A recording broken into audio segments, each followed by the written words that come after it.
मैंने अपनी पुस्तक में लिखा, नगर में संत का आना भाग्य है। नगर में संत का आना भाग्य है।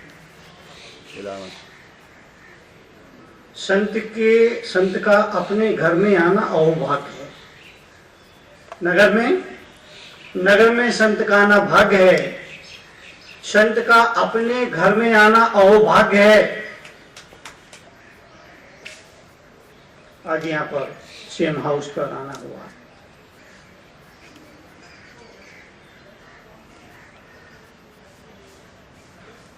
चातुर्मास से स्थापित हुआ था। खट्टर जी ने खुद मंगल कलश की स्थापना की और चातुर्मास का शुभारंभ किया। दिवाली आ रही है, 4 दिन बाद चातुर्मास पूरा हो रहा है। कलश जो स्थापित किया था चातुर्मास का वो उठेगा। तो कलश से स्थापित किया, आकर के उसी दिन मुझे ऐसा लगा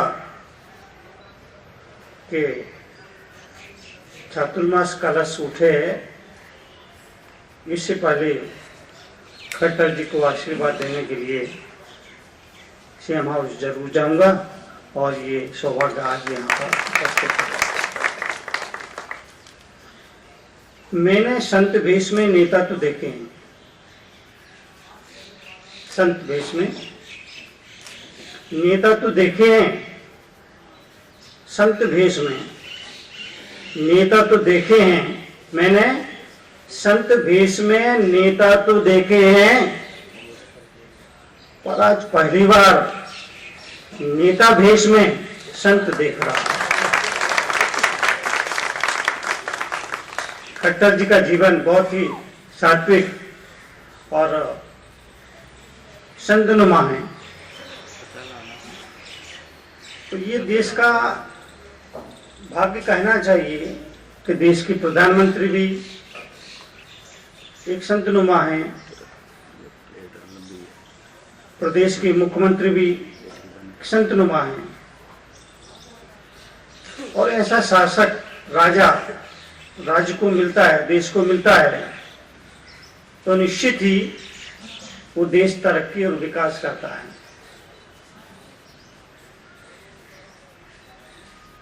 बहुत सारी समस्याएं हैं देश में, बहुत सारी समस्याएं हैं।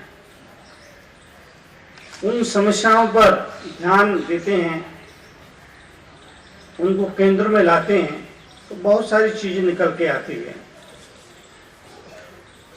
मेरा अपना मानना है कि अब लोकसभा विधानसभा के चुनाव एक साथ होना चाहिए। लोकसभा विधानसभा के चुनाव एक साथ होना चाहिए। समय का ये अंदेशा है, तकाजा है। लोकसभा विधानसभा के चुनाव एक साथ हों, इससे समय भी बचेगा, पैसा भी बचेगा, श्रम भी बचेगा। कठिन जरूर है लेकिन नामुमकिन नहीं है। 1967 से पहले ऐसा ही होता था। इस पर भी हमको विचार करना चाहिए। दूसरी एक समस्या जो हमारे देश के सामने सबसे बड़ी है, जनसंख्या, पॉपुलेशन। इसलिए मैंने सोचा, मेरा अपना मानना है, हो सकता है गलत हो, लेकिन मेरा अपना मानना है कि देश को, हिंदुस्तान को 2 बच्चे से ज्यादा पैदा करने वाले पर कानूनी तौर से रोक लगा देना चाहिए। वो चाहे हिंदू हो या मुसलमान हो, और जो इसकी खिलाफत करता हो उसको वोट देने के हक से वंचित कर देना चाहिए, और उसे किसी तरह की सरकारी किस्म की जो सुविधाएं हैं वो नहीं होना चाहिए।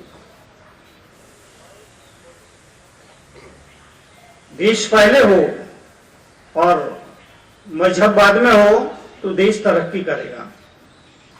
जब हम धर्म को पहले, मजहब को पहले रखते हैं, देश को दूसरे स्थान पर ले जाते हैं, तो देश में संघर्ष होता है, अफरा तफरी मचती है, अशांति होती है और सरकार की शक्ति इस पे ही खर्च होने लगती है। इसलिए जीवन में एक बात महत्वपूर्ण है, पंजाब चुनाव भी आने वाला है, यूपी चुनाव की तैयारी कर रहा है। तो मेरा अपना मानना है चुनाव का मतलब नेताओं का प्रसववर्ष। चुनाव का मतलब नेता का प्रसववर्ष। महिला और नेता में एक समानता होती है।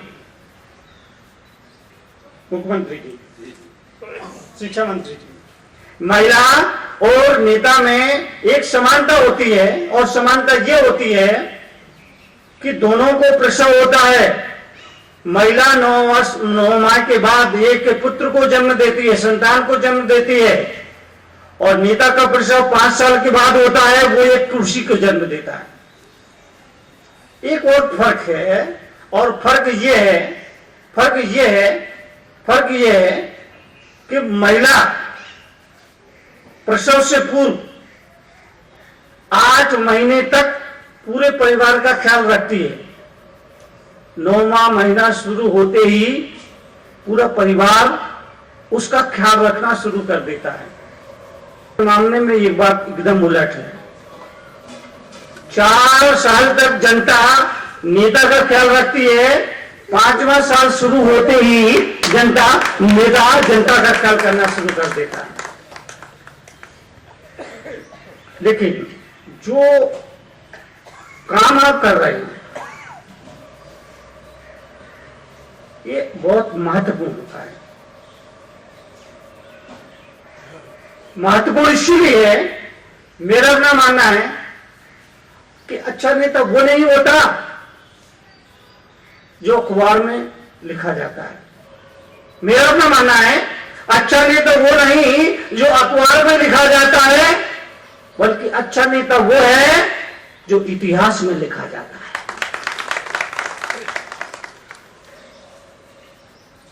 और मैं खट्टर जी की और रामविलास जी की इस बात के लिए तारीफ करूंगा कि इन्होंने जो कहा था वो किया। अमूमन मेरे पास सब लोग आते हैं, छोटे बड़े सब लोग आते हैं, नेता अभिनेता सब आते हैं और कह तो जाते हैं लेकिन उसको करते नहीं हैं। 2 साल पहले जब मैं फरीदाबाद में था, मुख्यमंत्री जी आए थे, शर्मा जी आए थे और उन्होंने कहा था आप चंडीगढ़ आइए, विधानसभा में हम आपको सुनना चाहेंगे। मुझे खुशी है कि जो उन्होंने साल भर पहले कहा था वो करके भी दिखा दिया, करके भी बता दिया।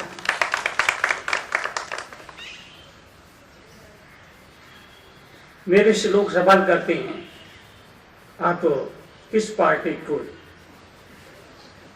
की सरकार चाहते हैं, आपका क्या इस संबंध में कहना है? तब मैं कहता हूं कि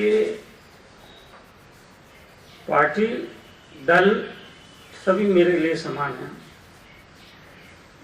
मैं किसी भी वक्त में ये नहीं कहूँगा इस दल की सरकार होना चाहिए, इस दल की पार्टी की सरकार होना चाहिए, ये दल बहुमत में आना चाहिए, इस पार्टी की सरकार बनना चाहिए। ये मेरा मैटर नहीं है, मेरा विषय नहीं है। इस संबंध में मैं कुछ बोलता नहीं हूँ, ना बोलूँगा, लेकिन इतना जरूर कहूँगा इस दल की सरकार बनना चाहिए। लोकसभा चुनाव बहुत ही जल्दी हमारे सामने आने वाला है।